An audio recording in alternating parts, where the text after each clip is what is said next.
Her explanation was that there had been some kind of mistake with the paperwork.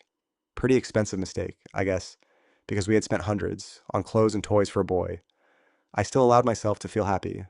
I mean, I was a new father. I'd waited 9 months for this moment. I wasn't going to let some paperwork issue rain on my parade. Besides, her mom seemed in no mood to argue. I spent the entire first night back home, curled up in bed with my wife and our baby girl. I soothed them to sleep in each other's arms. I rubbed my wife's back. I held the baby when she cried. It was the start of our new life. From that moment on, I worked my ass off to give them a decent life. Kept food on the table, kept the lights on in the house. I'd even save up every month for big gifts like jewelry and swing sets.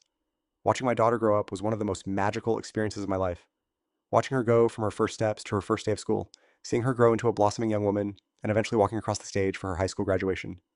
It was weird though. Nobody ever said we looked alike. Nobody ever said she and her mom even looked alike. And if I'm being honest, I thought the same thing. But it didn't change how I loved her. But unfortunately, every fairy tale must come to an end. And ours ended with her mom being diagnosed with cancer.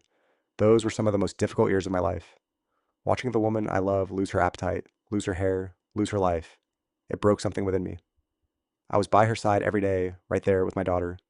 However, on the day we lost her, my daughter had been in class at the state university 100 miles away, and I was all alone, watching the world crumble before my very eyes. In those last moments, she looked at me with the same love she had back when we first met. Only this time, it was more reminiscent, more sad, like she was realizing that everything was coming to an end.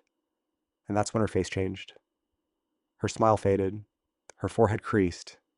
She started sobbing. The words she spoke next are what have sent me over the edge.